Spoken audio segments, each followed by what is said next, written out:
Mga kababayan, minsan, napagtanto-tanto ko.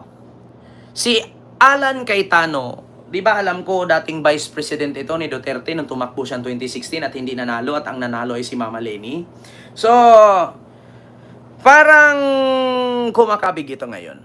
Hindi ko lang napansin parang nag-iiba ang ihip ng hangin ni Alan Cayetano, mga kababayan.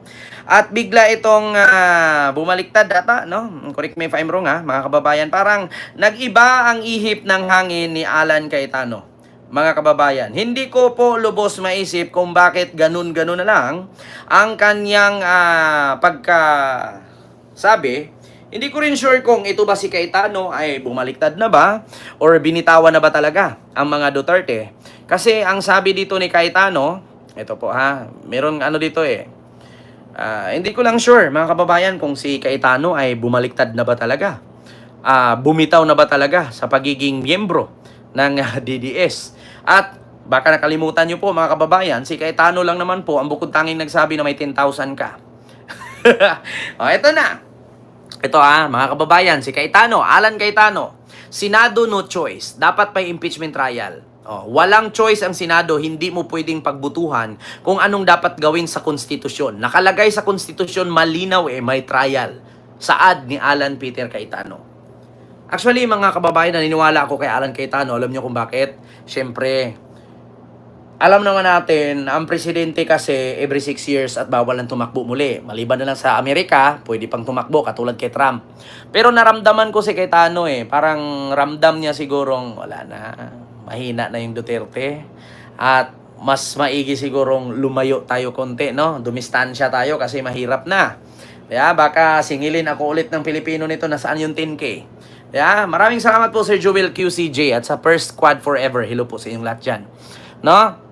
Sabi dito, iginiit ni Senador Alan Peter Cayetano nitong Martes, Hunyo 3 na kailangang ituloy ng Senado ang impeachment trial. Ito, impeachment trial laban kay Vice President Sara Duterte dahil ito ang nakalagay sa saligang batas at hindi ito dapat baliwalain ng mataas na kapulungan.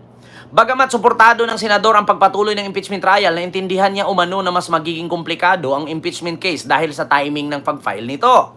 So it would have been to totally different case if it is the start of the term, middle of the term. Pero the reality is to final ba ang pagbasa dito?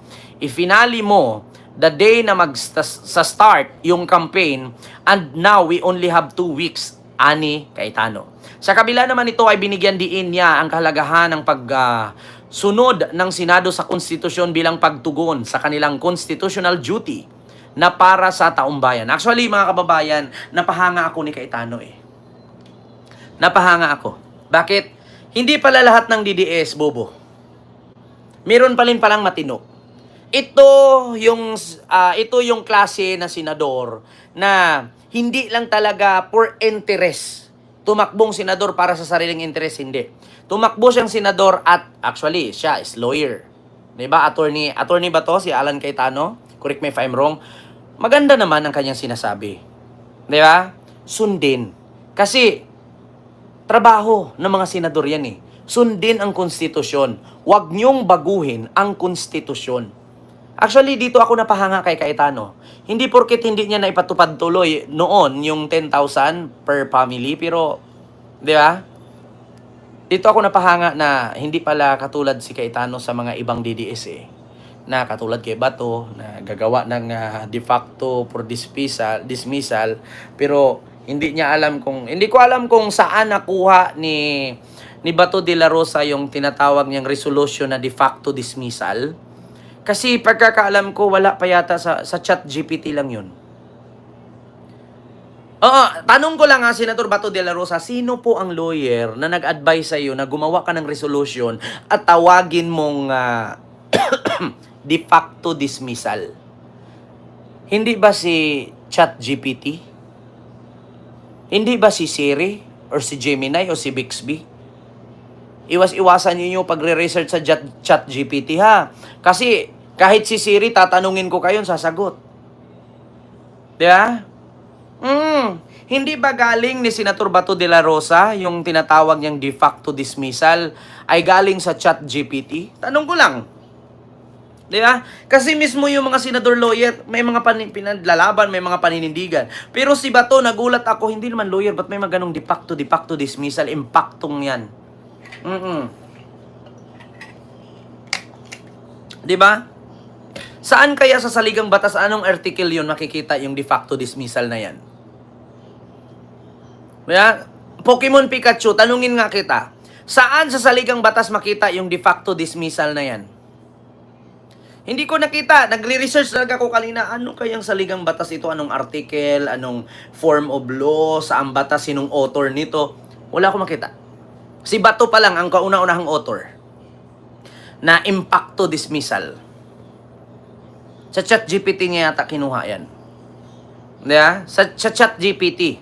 Alam mo yung ibig sabihin ng ChatGPT, mga kababayan? Lalabas yan. Kung naka-iPhone kayo, mabilis ang ChatGPT.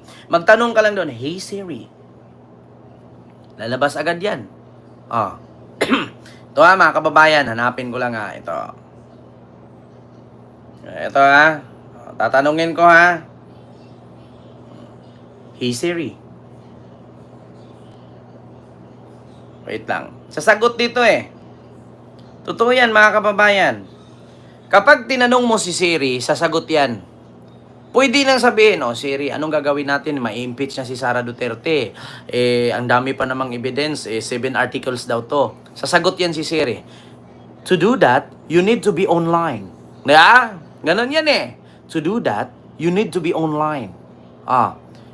Tapos, tatanungin mo, Siri, anong gagawin namin? Anong gagawin naming resolusyon para mapakancel ang impeachment ni Sara? Sasabihin niya ni Siri, first, you need to draw on the line. Gaganon yan si Siri. Una mong gagawin. Gaganyan. Gumawa ka ng resolusyon. Papirmahan mo para ka lang bumili ng motor o bahay. Tapos, ipanotaryo mo para sabihin, authenticated at totoo. Di ba? Akala siguro ni Bato, pag gumawa siya ng resolusyon para ipadismiss ang impeachment ni Sara, parang bumili ka lang ng armas na ipanotaryo mo, paggawa ka lisensya, yun na yun.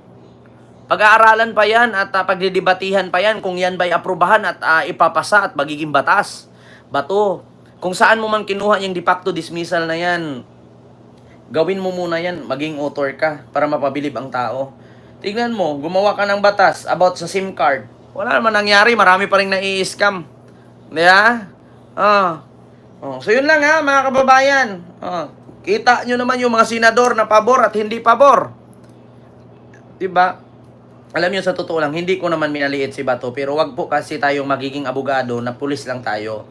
Ang trabaho ng pulis, gumagapang, nagtitraining, magbitbit ng baril. Ang trabaho ng abogado, magbasa ng libro na kababad ang paa. Diba?